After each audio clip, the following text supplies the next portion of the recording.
Thank you, everybody, for joining us for our Senate Bill 671 Clean Freight Corridor Efficiency Assessment Work Group. It's been a while since our last meeting, and we extended this one to be an hour and a half so that we can make sure that we have time to talk about everything. So before we get started, I'm going to have Kayla give you some instructions about how to comment, because this is the first time that we've met using the Zoom platform. Go ahead, Kayla. Thanks, Hannah. Hi, everyone. Like Hannah said, it's our first work group meeting via Zoom, so I'm just going to ask for your patience today as we kind of work everything out. I'm going to go over some instructions that should be helpful. Hopefully, most of us are familiar with Zoom now. So welcome to SB 671 work group meeting. The meeting agenda and presentation are located on our SB 671 webpage on the Commission's website. You can also find them in the Outlook invite today that should be on your calendar. Live closed captioning is available. Please select the Show Captions tab at the bottom of your screen, and there are a number of language options available there to choose from. Any document that the CTC creates can be translated into any language that you need, so you may email us at ctc@catc.ca.gov, and we will have them returned to you as quickly as possible. So you should see the webinar control panel likely located on the bottom of your screen. There you'll find the chat feature. Please submit any written questions or comments in the chat, and myself and Ken will monitor them. There is no raise hand feature on this meeting, so if you would like to make a verbal comment, please do so once no one else is speaking. You are able to mute and unmute yourself on here. And as a reminder, each registered attendee is provided a unique link to access this meeting, so they should not be shared, as it can create confusion for us when monitoring the comments and chat. That's it for me, Hannah, so I will turn it over to you. Okay, thanks. Yeah, just please mute yourself if you're not gonna make a comment, because it's distracting to hear the background noise. And you don't have to type your comments in the chat. You can just, I'm going to stop a few times because Kayla and I are going to split up this presentation. I'm going to do the first half and she's going to do the second. And there's going to be a few places where I stop and give you an opportunity to ask any questions or make any comments that you want. And so you can just speak up then. You can type it in the chat, but you don't have to. Just wanted to make that clear. Okay, so we're going to go ahead and get started. Next slide, please. We're going to talk about the work that we've recently completed a draft of for the assessment and get your input on that. Next slide, please.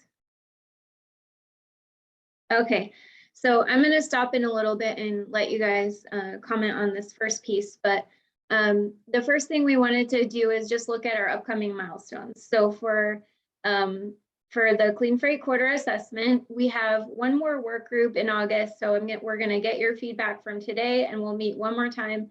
And then August 16 through 17, we will present the draft of the assessment to the commissioners for review. We'll also post it on our website for public comment. And then we'll present the final draft to commissioners for adoption at the October commission meeting. December 1st is when the report is due to the legislature. So those are our upcoming milestones. Next slide, please. This is just an overview of the work that we did and the work that we're presenting to you today. So what I wanted to kind of highlight here is that in the first part of the work that we've worked with you all on, we really took a statewide approach to identify what zero emission freight infrastructure is needed to support the advanced clean trucks and advanced clean fleets regulation. And we also looked at a minimum viable network as what we were saying we need to focus on. So not just the statewide station needs, but also if you want to zero in on public stations along the top 6 freight corridors, what does that look like? So that's what we've identified before, and we've worked with you guys to identify that. And what we're going to be talking about today is work that's really more looking at how do we get that built. So we looked at what is needed. Now we're looking at how to get it built. Okay, next slide, please. You can keep going. I just put this slide here as a reminder about the top 6 corridors and the links to those corridors that we identified previously. So when we talk about minimum viable network, because the information you're going to see is focused on what's needed for the minimum viable network. So we, like I said, identified zero emission freight stations needed statewide under 3 potential powertrain adoption scenarios. So one that was accelerated hydrogen, one that was accelerated battery electric, and one that was balanced. And then what we said was, for if you look at the balanced adoption scenario and you just look at public stations needed along these top 6 freight corridors and their links, here's what that looks like. And that's what we kind of focused a lot of our work around. But I'll stop there before I go to the next part. Does anyone have any comments on anything I've said so far? Hannah, this is Dave Park with the Hydrogen Fuel Cell Partnership. Good morning. Morning. On the LA area corridors, as I recall, came out of the Army Corps of Engineers analysis, and they had suggested that these are the corridors, but that there might be other routes. For LA specific, there is a spur from 710 to 105 to 605. And then and that goes to 60 and 60 and the 10, and that spur does not appear to be on this map in the middle of blowout. So it's it would go 710 to 105, 605, and then connecting to California 60, and then also Interstate 10, but that is a major drayage truck corridor. There's a significant amount of truck traffic. It's highly densely truck trafficked, 24 hours a day out of the ports. So I think it'd be critical to include those spurs. Okay, I have 2 thoughts on that. First, can you send me put Google Maps and then highlight the exact spots you're talking about so I can see them? And then do that. Okay, thanks. And then the thing is, okay, so, and also the Army Corps, we worked with them on the optimization to show census tracts that were more, that might be best in terms of build out to accommodate existing truck trips.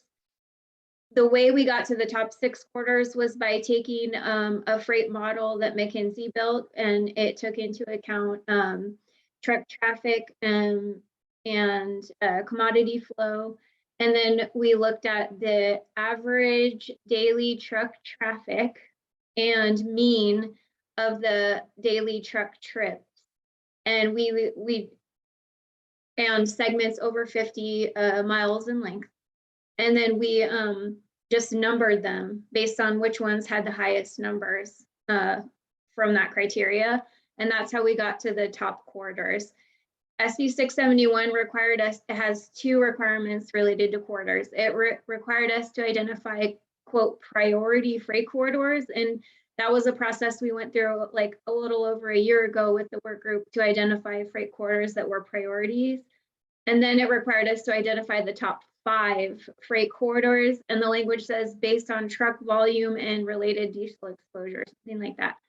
So that's why we use that methodology that I just said about the VMT and truck trips to identify the top 6 freight corridors. That's how we got there.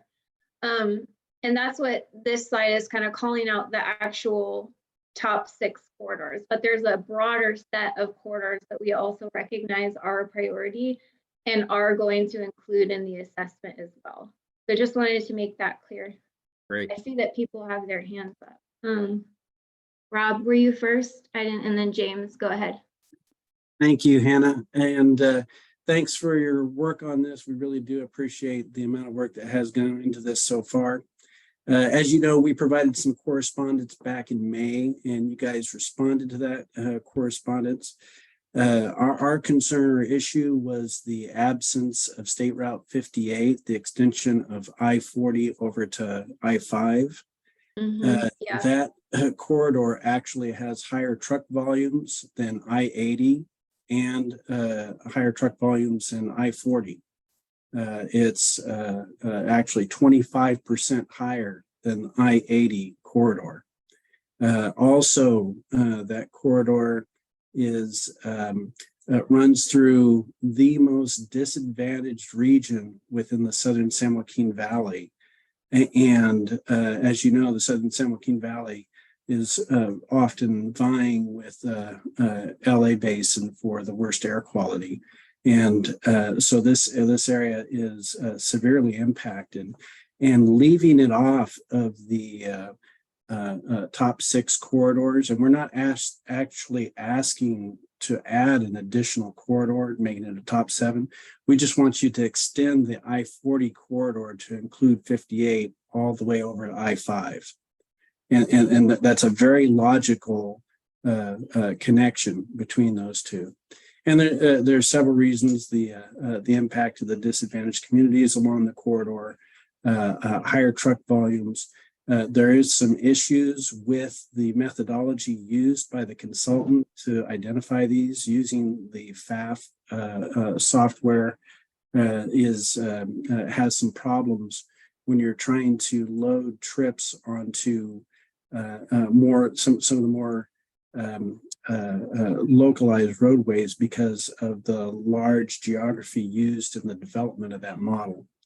And so we pointed that out. Also, this corridor in 2 months will see the opening of a freeway segment between 99 and I-5, and there's a new freeway segment that's opening up there. And all of the modeling and data collected do not include that freeway segment connecting over to I-5. And so a major segment opening, there's a major change that's happening in the network and in the modeling that's not being reflected in the study here.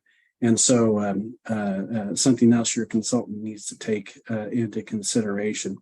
And then finally, along this corridor, recently there was the announcement of BNSF to create an inland trade port, intermodal rail facility out in Barstow. And that's happened since the study began. And 58 is a major corridor. The purpose of that facility is actually to create a rail freight service between Barstow and the port of LA Long Beach. And we'll be taking trips off of I-5 and putting those trips, truck trips, on 58 to connect to the Barstow facility.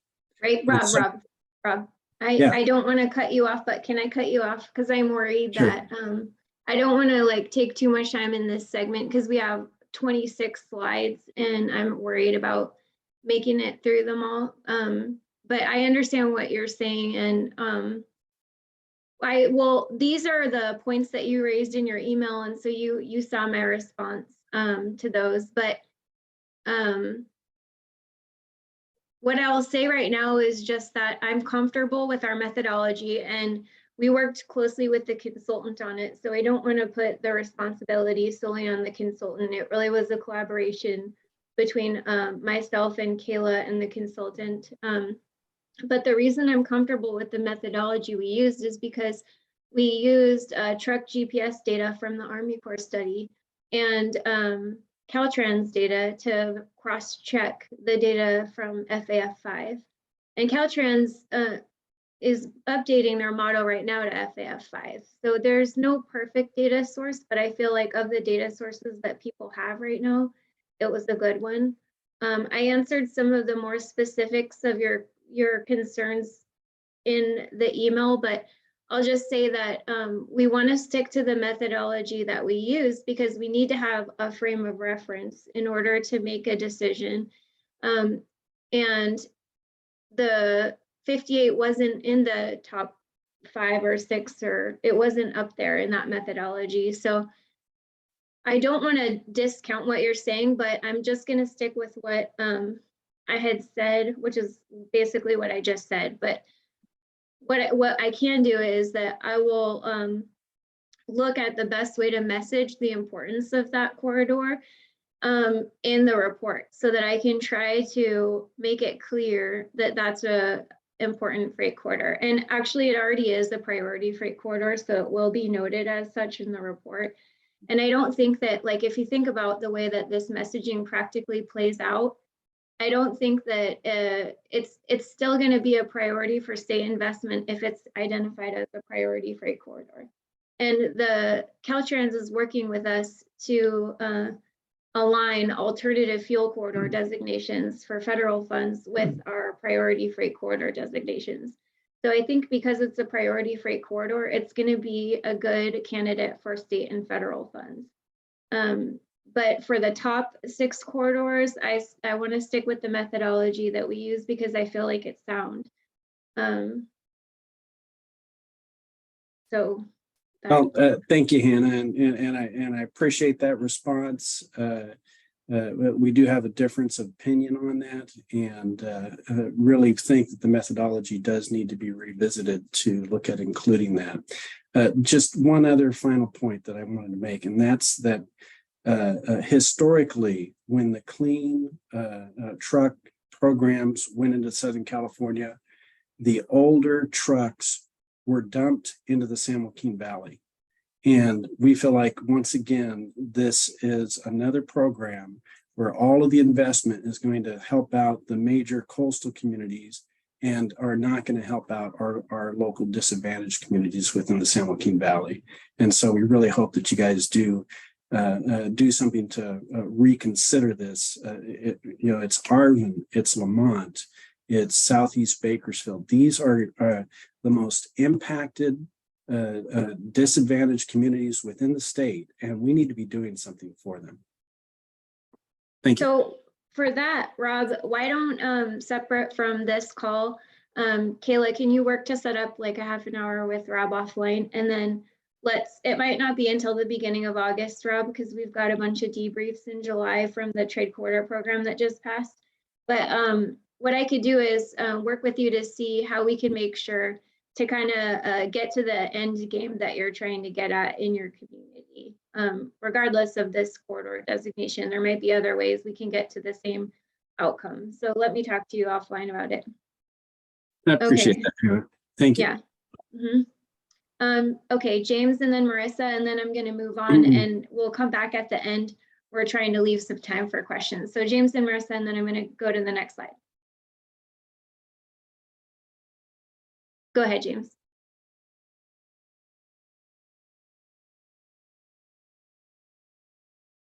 Marissa, why don't you go, and then if James can figure, it looks like he's unmuted, so I'm not sure why we can't hear him. James, we can't hear you for some reason. Go ahead, Marissa.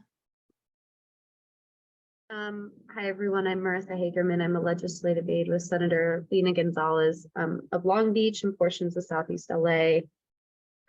She was also the author of SB 671.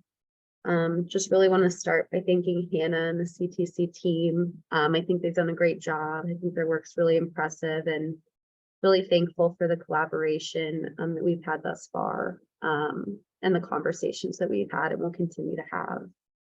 I just wanted to speak up today to voice, our opinion about the inclusion of I-710 as a link to a corridor. While I understand and can completely respect how the CTC came to the decision to assess corridors that are above 50 miles or more, the bill does ask the CTC to consider corridors or segments of corridors. And I think that that's really illustrative to the inclusion of I-710 as only a link to an important corridor. And I'll just say that,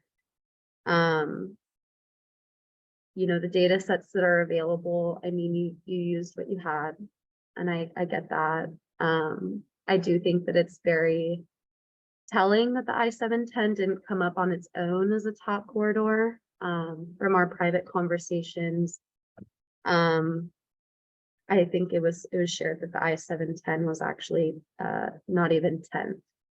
And so I worry that the methodology didn't accurately assess drayage truck traffic.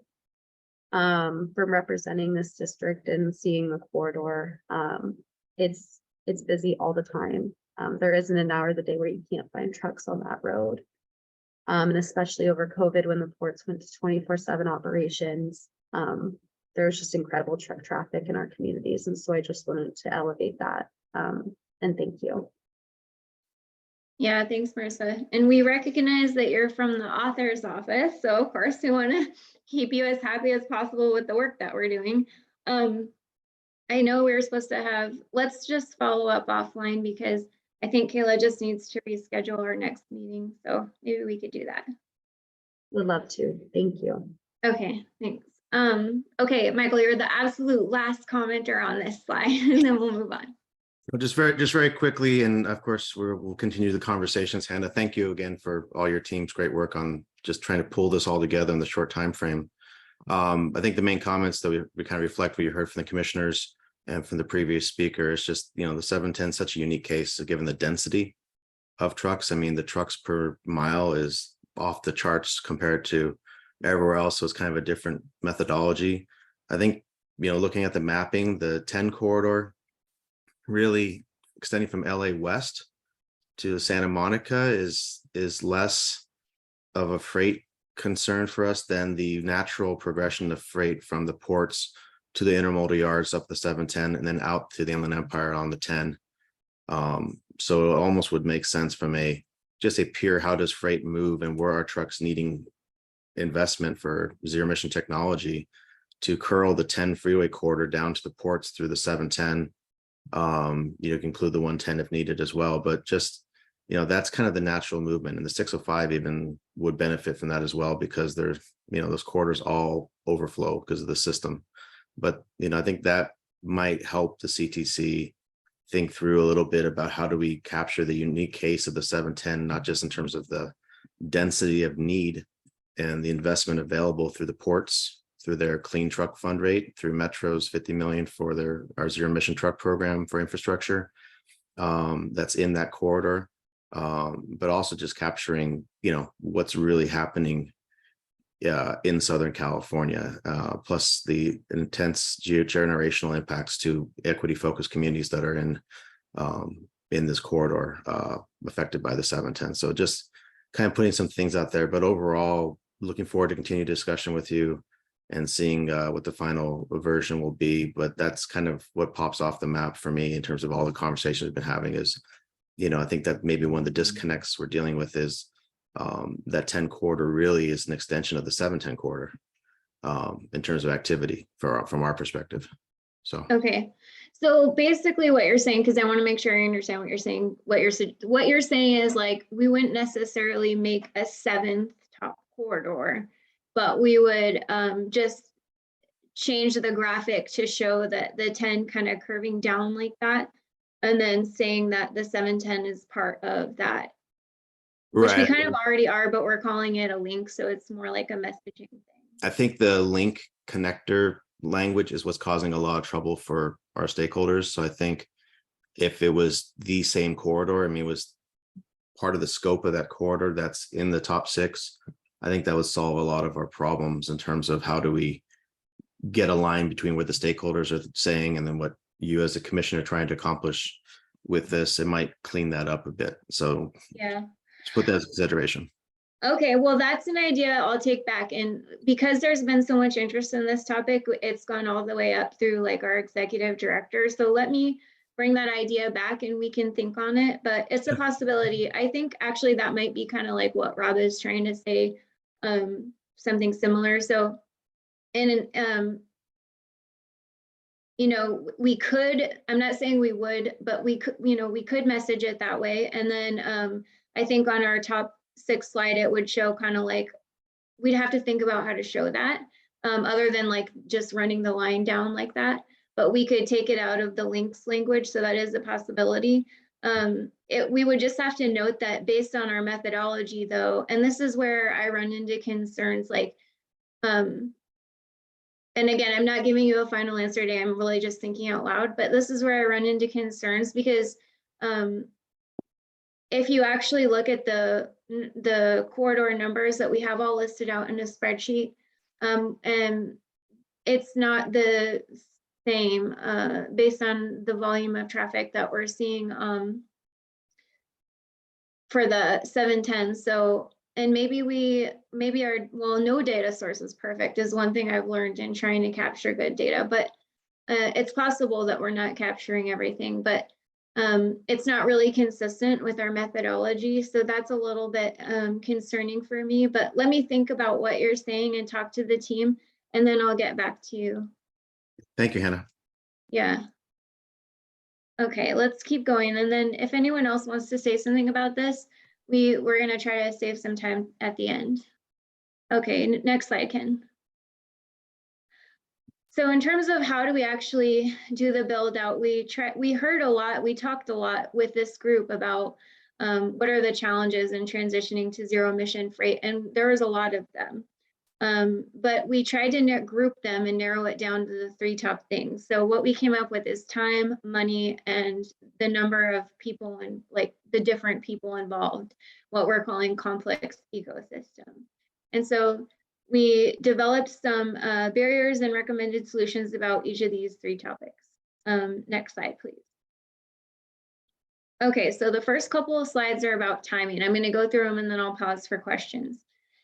So we looked at, and I'll show you in the next slide because it breaks it down by phase. You can see what we estimated, but from all the way when you're planning a project and applying for funding to when the project is operational, we estimated average timeframes. And typically to build a project like a zero emission station or a similar one, it would take 7 to 10 years. So those are our existing timeframes. And if you look at the top of the, if you look at the part of the slide that says development process timeline on the top of the line there, in light blue is the existing timeframe that I just went over. And then we're comparing that to how much time do we really have to build the minimum viable network for 2025 and 2035. And so we have less time than that. We have 3 to 7 years if we want to build the stations in time to have a support system along just the key freight corridors. So there would be more stations needed, but that's just the core stations that we might want to start with. So then how do we speed up that process? Well, if you go to the next slide, we have some ideas of how to speed up the process. And let me walk you through this information. So along the top where it says current timeline, you can see the breakdown of the time frame that we estimated in each phase. And I'm going to note that the permitting and the design and engineering phases are what we would typically think of as, well, permitting is CEQA and NEPA, but then design and engineering would include design and right of way. So, or like where you get your local permits and any utility or relocations and things like that. And a lot of the infrastructure will actually be built on private property, probably not, we're thinking not necessarily on the state right of way, even though it's close to the highway. So it might not take as long as if you're trying to do something in the state's right of way. But that's a look at the timeline, and then strategic actions to consider on the bottom there in the text underneath that bar are ideas for how we could make the process shorter and more efficient. So the main things that we're proposing are try to shorten our application process. So that's like on people like me, because I manage a grant program and it takes about 2 years from the time that you start writing your app all the way to the time that we approve the funding. So we need to try to think about, and there's reasons for that, but we need to try to think about ways to make our state grant processes shorter where we can. And then synchronizing state and local funding is talking about how right now, for example, the Energy Commission, CARB, and the CTC all have grant programs for zero emission freight infrastructure. And it can be kind of hard to match up the timeframes and submit an application for all 3, especially if you have to pay a consultant to do that. So we kind of need to try to think about where we could coordinate and in a perfect world, we'd have one grant application for anyone who wanted a grant for zero emission freight infrastructure, no matter what agency held the funds. That could be very complicated, especially since our programs are all governed by statute, but we need to try to think about how to make that process more simple. And then for permitting, we've talked about this before, but a categorical exemption from CEQA, which would require a bill to authorize that. And then trying to advocate the federal government to expedite NEPA permitting for zero emission freight infrastructure. And then for when it gets down to permitting and things like that, trying to create like a standardized template for zoning and building permits to help with that. And then this last one, it's not really about shortening the process itself, but it's more about how to build efficiently. It's taking a sequenced approach to build out. This kind of goes along with the idea we'll talk about later related to like a central delivery team. But basically the state might want to start with a highway and start with a section of that highway, make sure there's infrastructure along that, and then work their way down and then go on to the next one so that it's more of a systematic approach. Not that we would exclude stations that would be submitted in other areas, but just that we would focus a plan like that. And that's the end of the kind of timeline part. So I'll stop and see if anyone has questions. Lou, go ahead. Thanks, Hannah. And I admit I haven't been paying close enough attention, and I'm looking at this slide, looking at other slides. I don't see how you differentiate charging stations for battery electric trucks from hydrogen stations for fuel cell trucks. For example, are you saying this timeline applies in both cases, or is there somewhere that you give more details on how they may be different from each other? Yeah, that's a good question. Actually, we separated them in terms of costs, like in the next section, I'll talk about costs and we have separate costs. We didn't separate them in terms of timing. And like, one of the reasons we did that is because we were relying on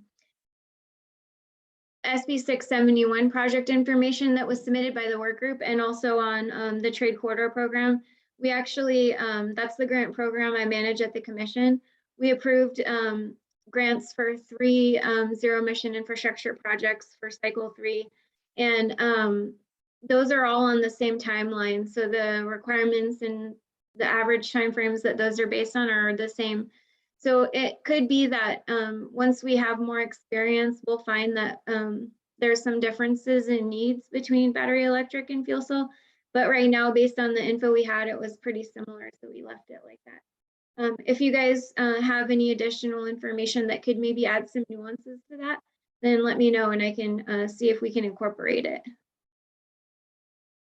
Thanks. Vanessa?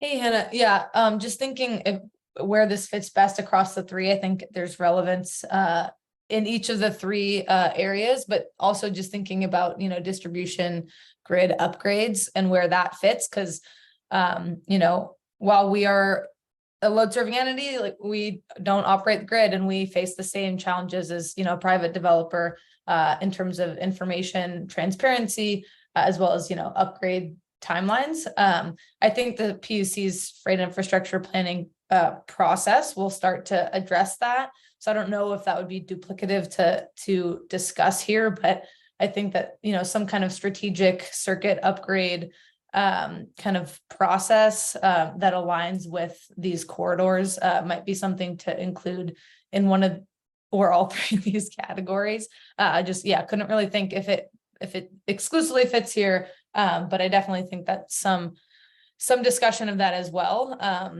would be helpful, because that's, a bit of an invisible bottleneck.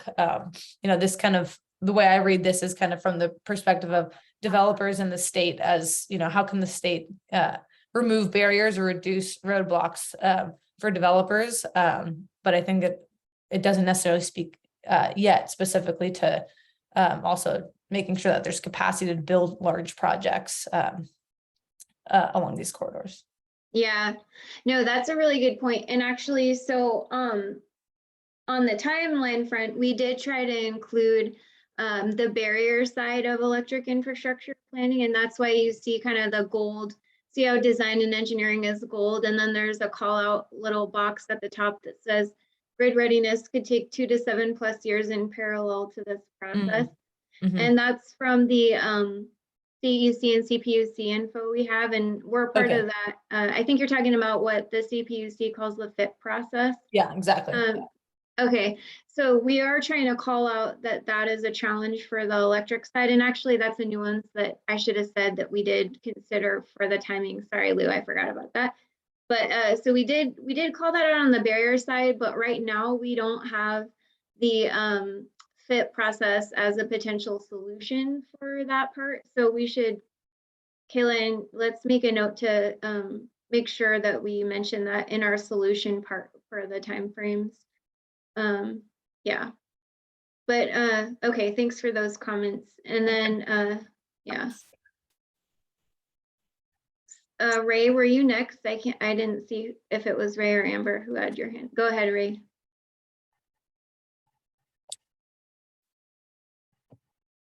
I can go. Okay. Sorry, I was first, but I just wanted clarification on what you said earlier, permitting. I didn't catch you because of my Wi-Fi.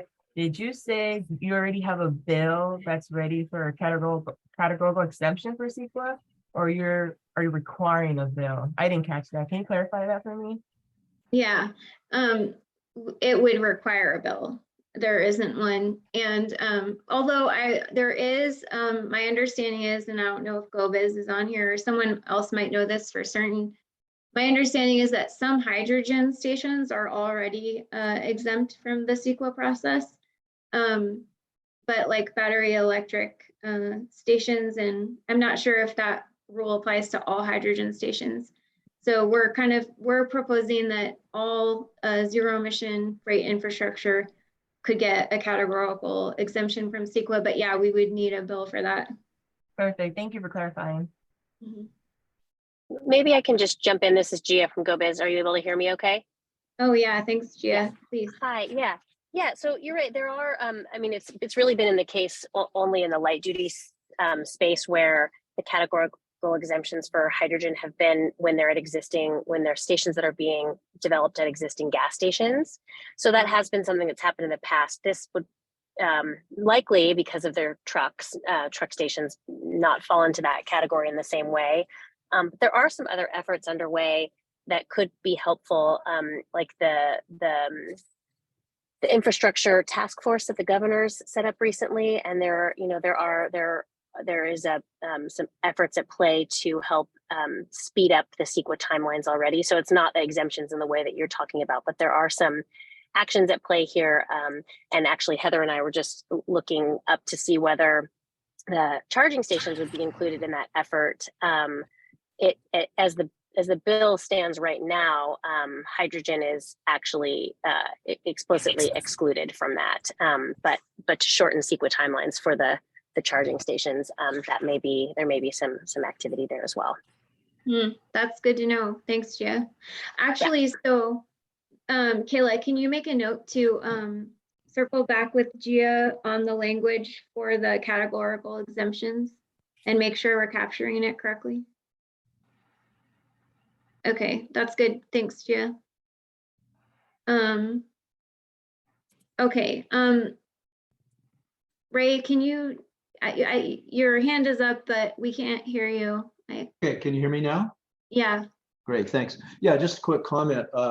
I think most of us know that one of the biggest obstacles is just getting capacity to sites and how long that takes. And I know the FIP is working on that, and CEC is working on it. But the biggest solution to that is traditionally utilities don't build out infrastructure until a customer knocks on the door and requests it, right? So if we continue that, that's not going to get us there. And I think there's a lot of increasing momentum and support for the idea of least regrets, capacity development. And that means taking some calculated but minimal risk to pre-build before the customers actually knock on the door.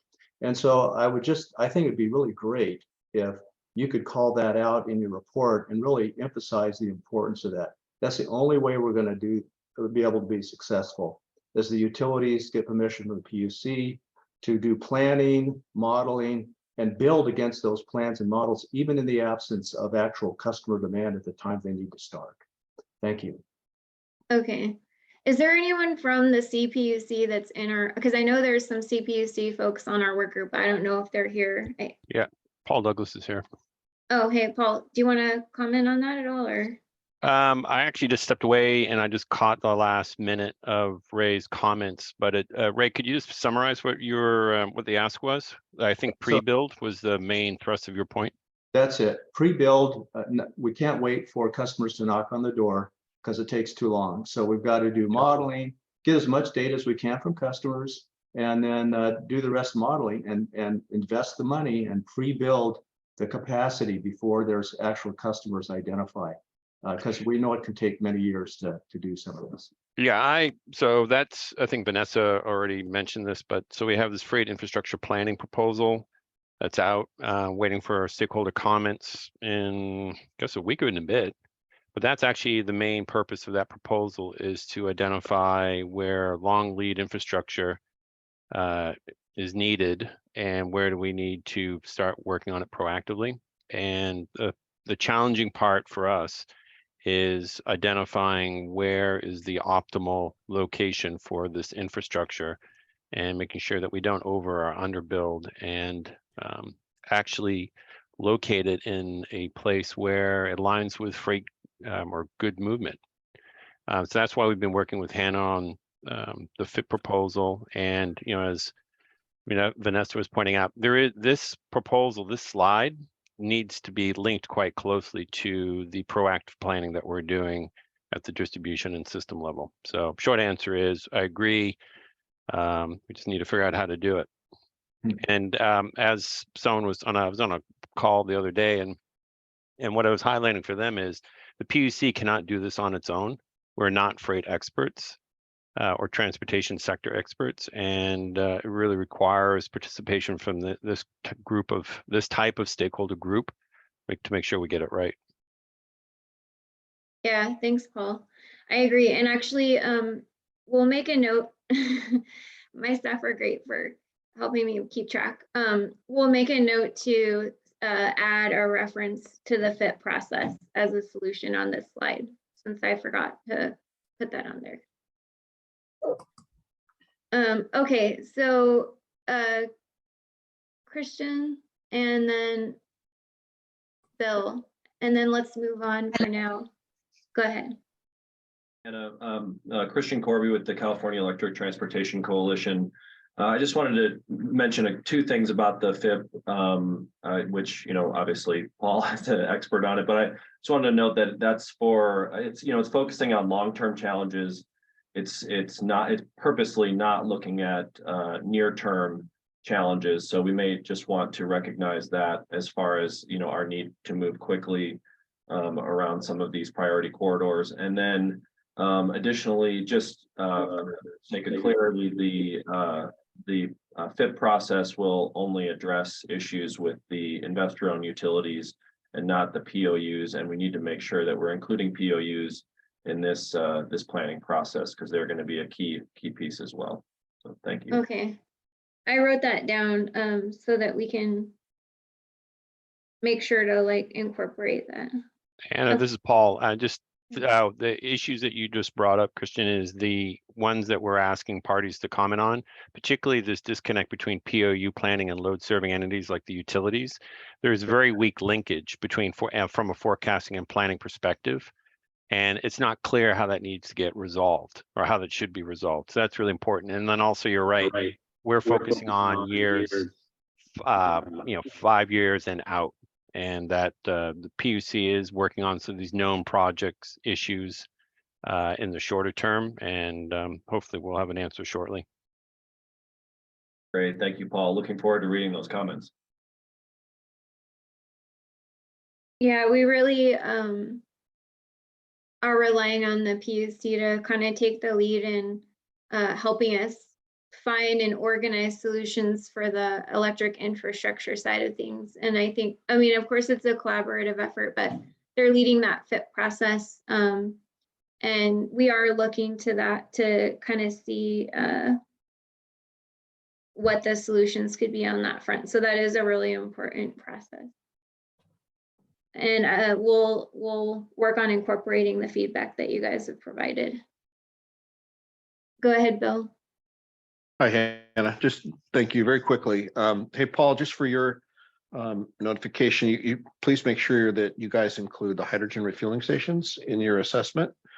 Those stations, while the load isn't expected to be as much as a electric truck charging depot at the outset, they will grow over time. So keeping those in mind, I think as you do your planning process would be very helpful and not preclude them. I would also call out Lou Fulton here, who's on this call. Lou is part of the Arches project. Lou's probably got the best handle of anyone on the call about potentially where these heavy duty hydrogen stations can be placed. So he might be a good contact for you at the commission. Yeah, Thank Bill, you. I appreciate that.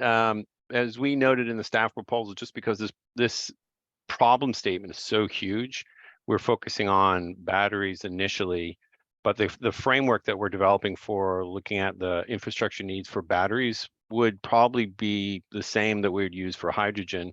And we note in the staff proposal that if you see an aspect of the problem statement or a market and regulatory and operational barrier that we're trying to address that is different than what you're dealing with, then you should note that in our in your comments if you're filing comments. And also inputs and assumptions is where it all starts. And CEC's forecast of load, assuming hydrogen electrolysis, is where that's really going to make a big difference for us. So I hear you. And again, as I said earlier, it's like this type of conversation where that we need to inform our work because we can't do it on our own. Hey, Paul, can you in the comments post a link to where people can submit comments on the FIP? Sure. Okay, thanks. Yep, let's move on. Thank you, guys. Ken, can you go to the next slide? Thanks. Okay, so then now we're getting into the whole cost barrier and solution section. This slide shows the breakout of costs by phase, and we got it from costs that were submitted by workgroup members for SB 671 projects, costs that were submitted by workgroup members for a inputs and assumptions document we sent to you guys a while ago, trade corridor enhancement program costs, since that's a freight infrastructure program, and some equipment and installation costs that the consultant brought. So those are how we got to these. And as you can see, we have an estimated average cost of 5 to 9 million, sorry, for battery electric, and 8.6 to 12.6 million for hydrogen. Can you go to the next slide, Ken? So really what we did was we just multiplied that average per station cost by the number of stations needed for the minimum viable network in 2025 and 2035 to get a total cost estimate. Lou, I'll go to you in just a second. And this slide is showing what our available funding is, public funding, and then how much we need to get the minimum viable network built in 2025 and 2035. And so we did this informal review of existing grant programs for zero emission freight infrastructure from the CEC, the Trade Corridor Program, and CARB. And so based on our estimate through 2025, there's about 1.4 billion available in public funds for zero emission freight infrastructure.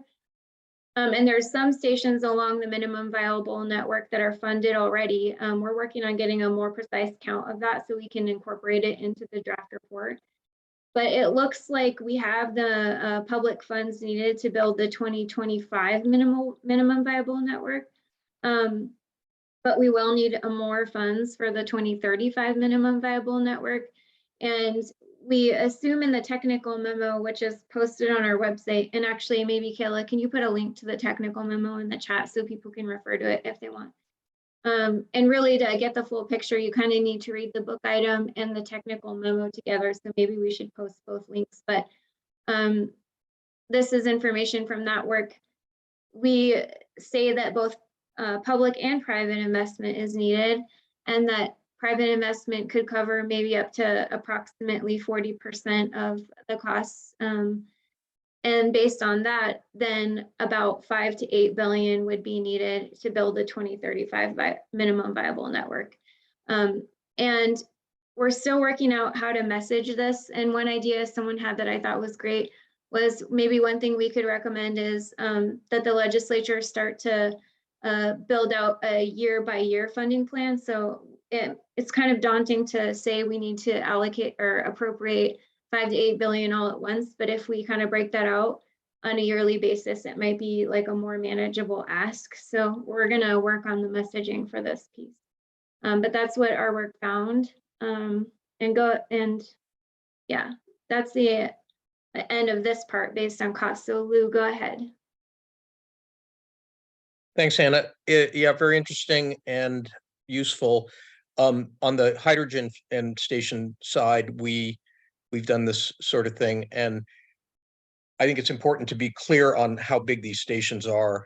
You know, it costs per unit capacity, Yeah. and how that relates to what you expect the demand for the hydrogen to be. I don't know how far you've gone in that direction, but we've got numbers we can share.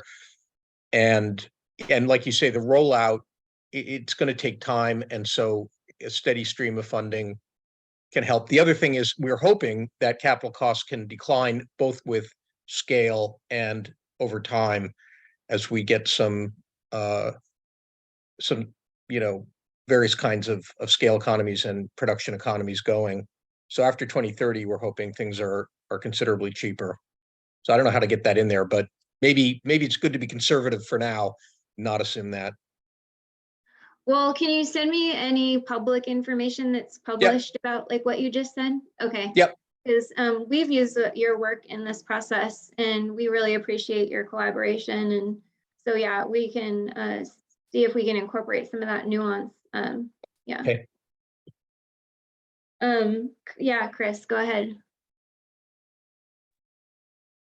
Hey, Hannah, thanks for the work and the presentation. And just one comment on this particular slide is I haven't had a chance to dive into your technical memo yet, but just based on prior CEC work in heavy load, 90% of the charging needs in heavy were estimated to be depot based.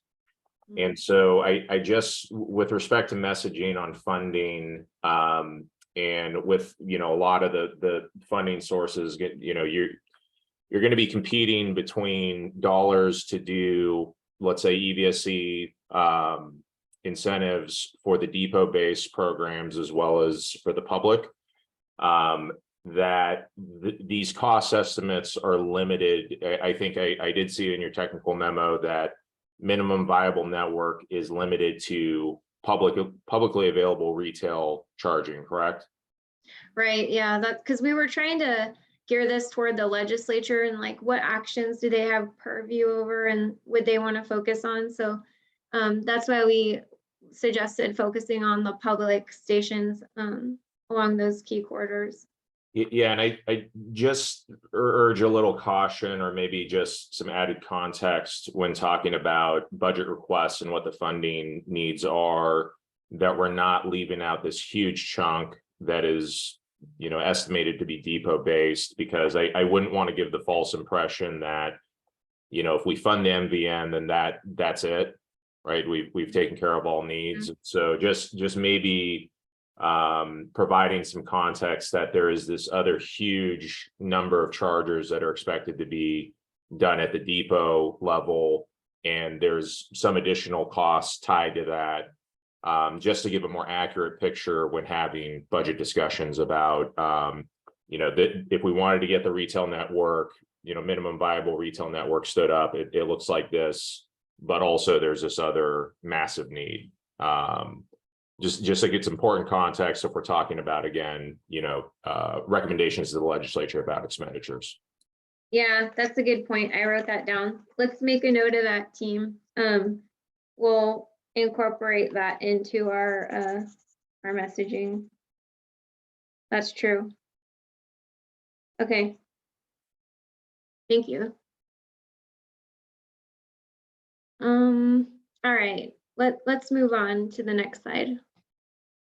I'm going to go over this quickly. I want to give Kayla time.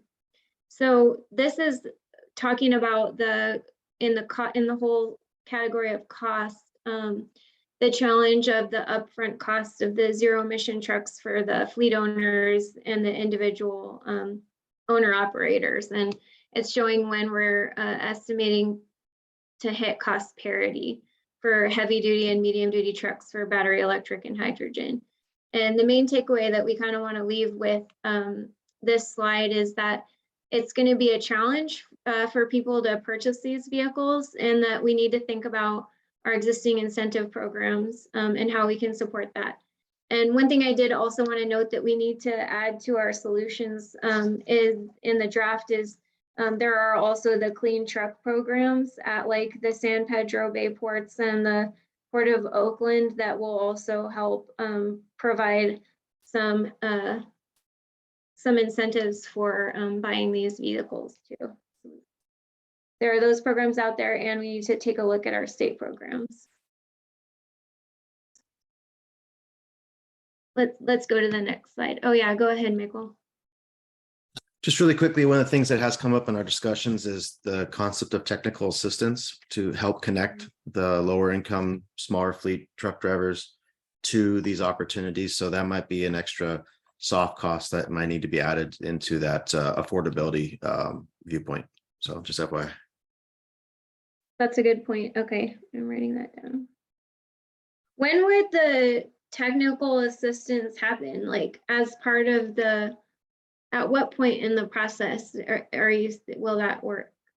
What we've seen or we've heard from is at the point of just figuring out how to get funding. So maybe that ties into your comment about streamlining the processes and the grants and make it easier for people to access. That might be part of that concept as well. That might be better linked there.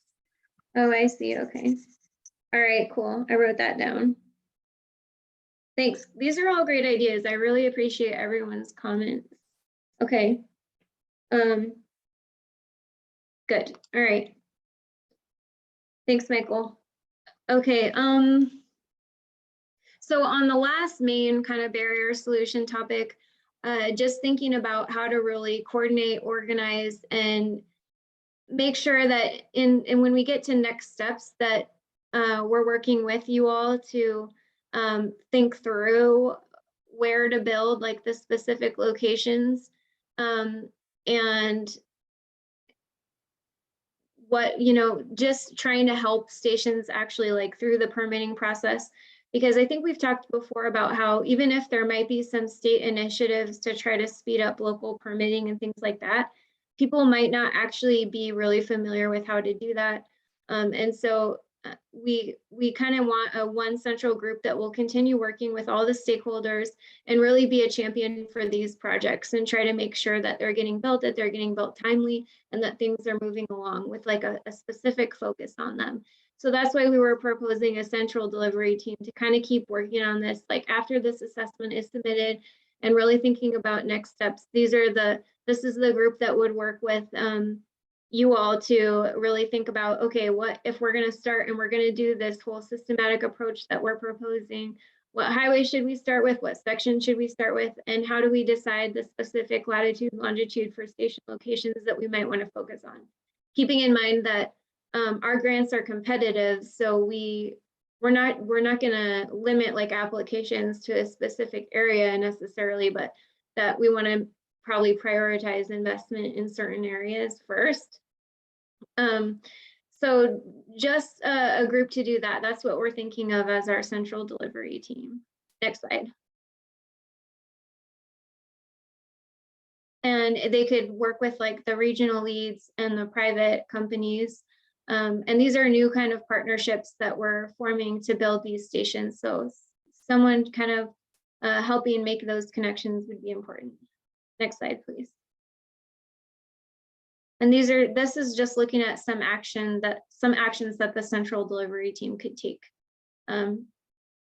Like coordination, helping with standardizing zoning and design, monitoring the build out, and developing lessons learned, that kind of thing.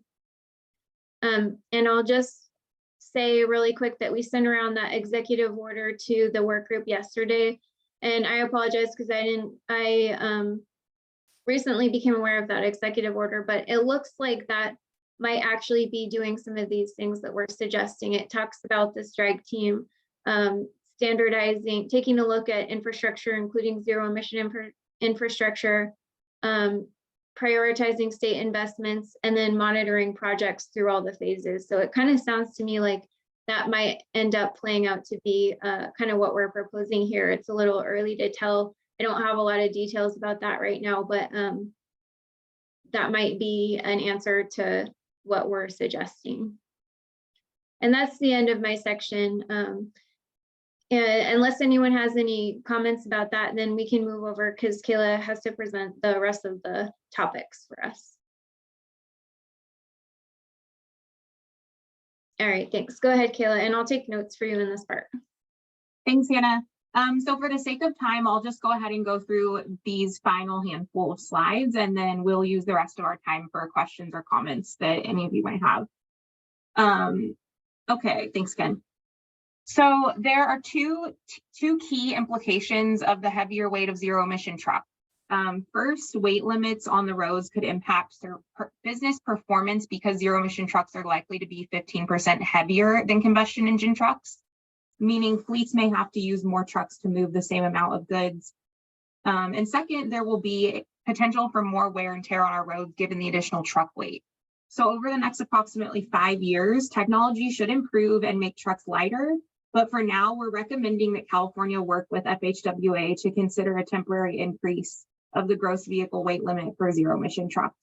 We also recommend that the state budget for increased maintenance and repair costs and consider new ways to reduce these costs. Next slide, please, Ken.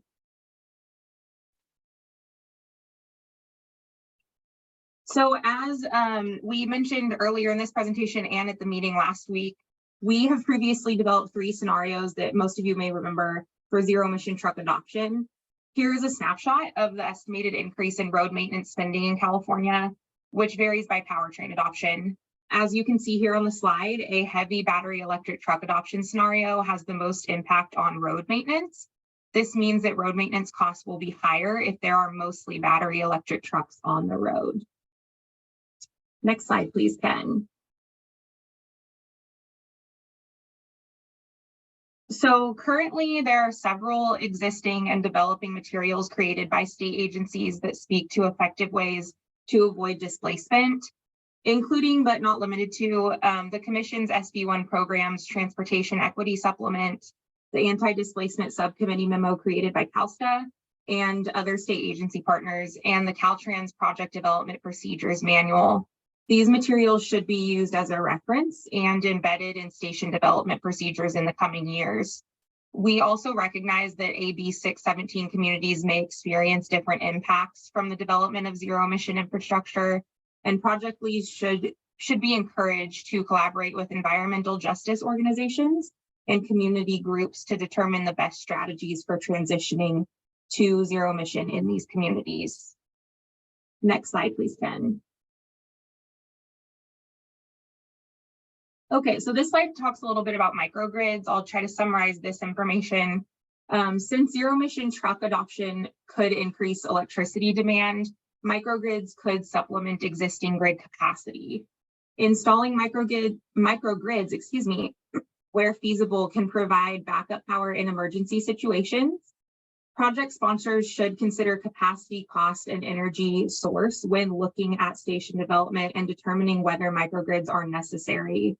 We are also recommending that after stations have been built or have started construction along the top 6 corridors, the state or the central delivery team should identify where additional microgrids should be installed for resiliency. Next slide, please, Ken.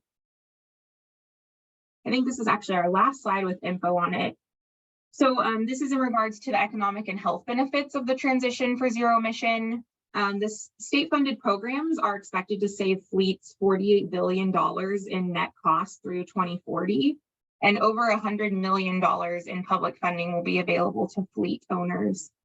The state could also experience a savings of around $26 billion in in health spending from criteria emission reductions through 2040. There's a couple other stats on that slide too, so we can leave it up there. But I think this actually ends our presentation. So at this point, Hannah, I think we have the next 25 minutes for any kind of discussion or questions that everyone has. Okay, great. So just to recap, the topics that Kayla went through are the other topics that are required in the bill. So it kind of had a long list of things that it wanted us to address. And that's what she just went through, the remaining topics after the infrastructure piece. So I see Michael's hand up. Go ahead, Michael. No, thank you for that very much. The one question I had for you is on the wear and tear discussion as a maintenance issue, but then also linking it to potentially higher road emission, particulate matter, or road dust generation on the public health side. I just want to kind of see your thoughts on those linkages, because there's a net effect if you're reducing emissions from the tailpipe, but then you're increasing emissions from the operation of the trucks through wear and tear and road dust. That does create obviously impacts for local communities through the public health, but also may trigger some EPA issues about hotspot analyses and discussions about what's happening with that particulate matter issue, because we've experienced that in the past, that's part of the calculation. So I didn't know what your framework was or how you approach it. I just wanted to kind of ask that question. Yeah, well, that's a good point. I mean, where we got our information were from two separate places. So for the benefit information, we actually got that from carb studies. And I think there might have been a different lab also that we used in FHWA, but we based that on a lot of carb data. And then for the estimates of the wear and tear on the road, we worked with Caltrans because they had written a really good paper on a very similar topic a couple years ago. And they worked with us to update some of the assumptions from that work. And so that's how we developed the road maintenance impacts, but we haven't actually tied those two together yet. We probably would have to do that qualitatively. I'm not sure if we have a time to do that from a data perspective. It's a good point. I hadn't thought about it like that before. Okay, go ahead, Greg. Okay, well, first off, I may have missed some, if there was discussion of this, because I was late joining the meeting. But when they were talking about the cost, the estimated costs, what came to my mind was that I didn't hear a discussion specifically about issues relating to acquisition of property for the building of the infrastructure for supplying power to the trucks, and there are obviously some real major dynamics. I mean, this again is in my area. There's a major dynamics involved there, particularly along the 10 corridor, because you're talking about. It sounds like, and I don't see any way around this. We're talking about probably having to acquire significant residential property, because I mean, when you're in suburban and urban areas like that, you're going to have a lot of neighborhoods that are going to go right up. They're going to basically abut the freeway directly, and that is absolutely the case on the 10 corridor through pretty much all of LA County. This again is another reason why I have been advocating for looking at the 60 as an alternative route through that part of that corridor, because I think that it's better suited for being able to acquire and develop the property for the infrastructure. But again, I'm wondering. I mean, I think that's going to be a major hurdle, not just and I'm not just speaking from an economic standpoint. I'm speaking from the standpoint of the impact on residents, obviously. So I don't know, how we're addressing that, and I don't know the extent to which that was taken into consideration when they identified the priority corridors. So I mean, is there? Can you have any comments about that? Yeah. I have a two-part answer for you. So in our cost estimate, we included an average cost for the right-of-way phase based on like past projects and what people told us it would cost them to build these projects when we asked them. And typically that would include like condemnation or purchasing property from people would be part of that cost. So we did try to capture that. And then when you talk about displacing residents, that's where we're covering the topic of methods to avoid displacement. And there's a few different things going on there.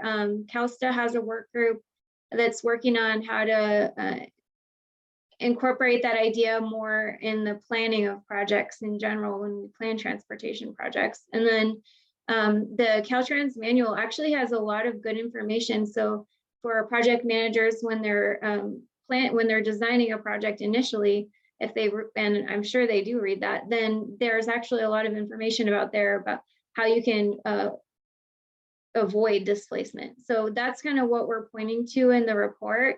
And then in the next step section, because we're not getting super into the details of specific station or regional development, since our report is like a statewide look at what is needed and how to start doing that. We don't get into a lot of the details about like say specific build outs on the I-10. We wouldn't get into that level of detail. We would more speak to like certain principles, like these are the places that talk about avoiding displacement. In our next step, when we start getting to specific stations, we need to think about that. Another thing that we were going to recommend was we need to work with advocates, some of whom are in this work group, environmental justice advocates, disadvantaged community advocates, to make sure that we're engaging them when we're building the stations too. So we're kind of like more speaking to the general principles of the thing, and then pointing to the resources where we know that they exist. So am I understanding that what I'm talking about is going to be items for discussion in the future? Yeah, that would be more like when you actually, and I know that I don't know a lot about it, and so Michael Kano on this call, he probably knows more, but there's a specific plan for the 710, and there's the LACI, the LA Clean Tech Incubator Plan blueprint as well. And they're on this work group. And so those are the kind of more regional planning efforts that would drive development in a specific region like the 710. Well, I was referring to the 10, not the 710. The 710 is just the end stub of it. Oh, the 10. So, okay, so then what I would say about the 10s, it's currently one of the top 6 corridors, is that what we're proposing in the report is that a central delivery team start taking a look at, start working with stakeholders like everyone on this call to start pinpointing specific locations like in a segmented approach as the next step. So that, and we already have some of that groundwork laid, like someone was referring to a study we did with the Army Corps that looks at priority locations. The heavy load and edge tools from the Energy Commission do that, and also UC Davis has done some of that work. So we have a lot of work that's really great that helps us figure out where good locations are, and that's where the FIT process with the CPUC also brings the perspective of where electric infrastructure is easier rather than harder to the table. So we do have some good groundwork for looking at specific locations, but as the next step, what we're recommending is that a central delivery team work with stakeholders to identify specific locations in a segmented approach along the top 6 corridors. So when we're doing that, we would engage environmental justice advocates or whoever the central delivery team is to make sure that we're taking their perspective into account. Does that answer your question? Okay.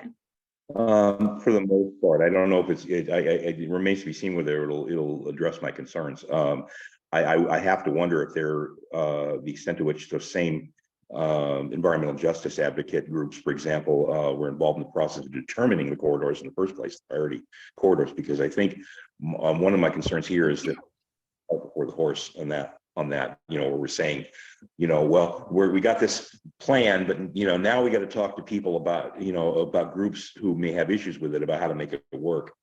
you know, instead of involving them in the discussion earlier and determining what the plan is going to be in the first place.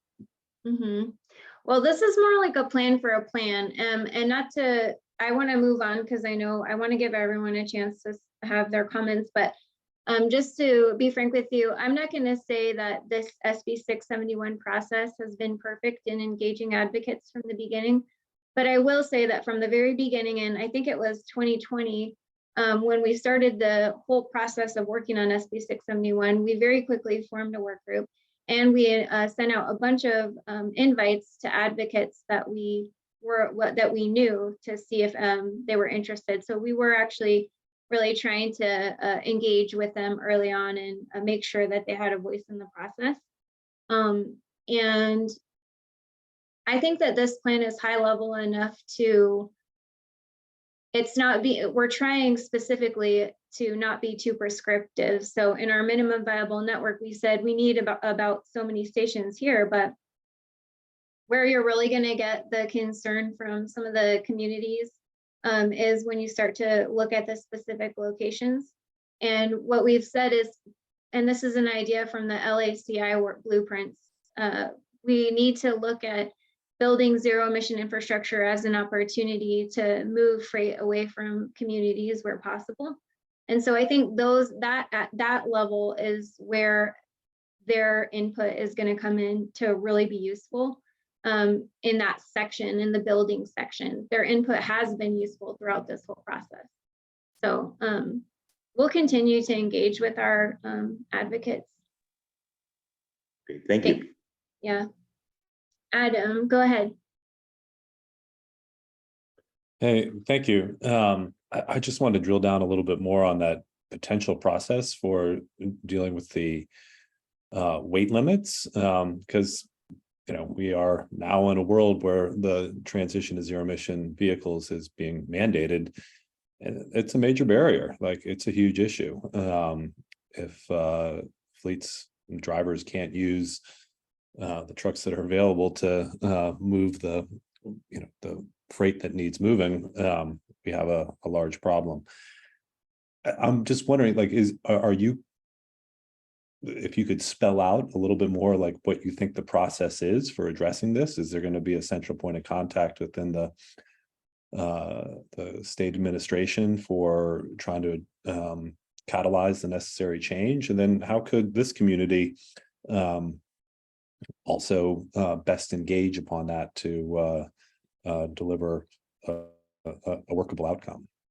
Yeah, that's a good question. And part of my answer is just where the state is, I think, on this right now, and I'm speaking for other state agencies, which I can't really do, so I could be wrong about this.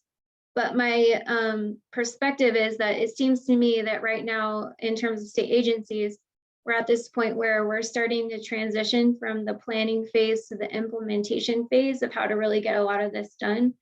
And that hasn't completely played out yet. So, like, will this executive order that we shared a link to with the work group yesterday end up being the driving force that starts moving this infrastructure into implementation? I'm not really sure yet, but partly how that plays out is going to determine how some of this gets done. In terms of the recommendations that we're making specific to SB 671, what were specifically related to the weight, what we were planning to recommend is that the state advocate to the feds, because, you know, we don't have the authority to just change that gross vehicle weight limit. We have to ask FHWA. So what we were going to recommend in the report is that the state lobby the federal government to allow a 5-year exemption to the gross vehicle weight limit, like a certain number, maybe like 10,000 pounds or something. And that after that time, the exemption would be removed. And so if that was going to get picked up, then what would happen is that recommendation would be included in our report. It could also be included in documents like the Commission's annual report, where we make recommendations to the legislature. And then it depends if agencies, like, it would probably, I don't know if it would be Caltrans, but it would most likely be Caltrans, is willing to take that on and do that, because they're the ones that have the purview over the state highway system. So that's kind of how I see it playing out. I don't know if that answers your question. Well, I appreciate the perspective. So thank you for drilling down more. And it would be awesome if there were a recommendation from this group that, that state agencies take a muscular approach to solving for it. But yes, it is clear that this is the key is in the federal domain, but again, having a strong voice from the state government, I think would be immensely helpful. So thank you. Part of it is because I don't really have a sense right now of what Caltrans thinks about that recommendation. So well, let's get Jimmy O'Day on it. yeah. I think he's on this call or was, but I'm trying to think about your comment about what you guys can do to help that advocate for that. And I think maybe submitting comments, like when we solicit comments for the report and when we present it publicly at the August and December commission meeting. I know that at least as part of this process, that's one of the best ways that you can help support our work. Great. Again, just appreciate you keeping this highlighted, and it's not a future issue, it's a now issue as we're deploying trucks. We have 5 trucks right now doing drayage, and there are loads we can't take, and that can't exist forever. So right. Okay, yeah, we're trying to highlight that by saying like that fleets might have to use more trucks to move the same amount of goods, which increases the cost of the consumer and things like that in the report. Moving from making the recommendation to implementing the recommendation, honestly, I need to really think through how to make that most effective. And also part of it is just seeing how policymakers will react to that and what people are willing to do. Thanks, Hannah. Yeah. Teresa, go ahead. Yeah, thank you, Hannah. This is a great presentation. Just thinking out loud here in terms of how we can leverage technology and data as we move forward in the zero emission infrastructure implementation. There's onboard technology with the zero emissions trucks, as well as at the fueling and charging stations. Is there a way that we can make sure that we think through how we can use the data to help us in terms of measuring outcomes, as well as with the planning of the corridors? This is something I think for the ports too, as far as how we model where trucks are going to and from in connection with the ports. And so just something to think about in terms of how the funding program is carried out, and how stakeholders may be willing to participate in that, so that there is a way for us to make sure that we're all on target as far as the emissions reductions, but also in making sure the investments are targeted in the locations that are going to be most useful. And if there are the underlying goals in terms of also measuring where the trucks are traveling in relation to communities, that's also something that we need data for, right? We need to have actual data versus guesses or partial data on. So just wanted to put that out there in terms of from a public agency standpoint, having that information, even in an aggregated format, is something that may be at least a step up from the way that we try to piecemeal information about origin destinations, about where the connections are that we want to improve. Yeah, I totally agree with the like fact that we need better data to adequately track and predict what is needed, because our modeling is only as good as our source data. And so that's a good idea. And I don't know if I know exactly what you mean about, I think what you're saying is like think about as build into like the funding programs, the understanding that people will share some of their data with us? Is that what you're saying? Yeah, so I mean, be transparent about that we want to Yeah. invest and we want to invest wisely. And so we need a partnership in terms of having good information. And that comes from the stakeholders that are actually using the funding for creating the fueling and charging stations.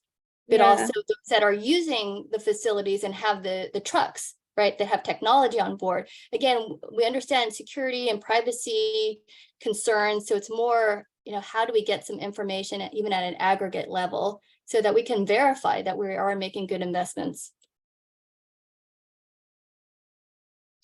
Yeah, that's a good idea.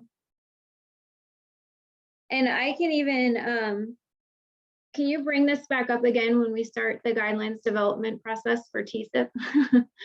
Because that's like that's the practical platform of where that would play out too, in thinking that through. You're right, though. That's no, that's a good idea. Okay. And when would that be? I'm not sure yet, but we're gonna have to start it soon because the current program ends in 2025, so it's a very quick turnaround.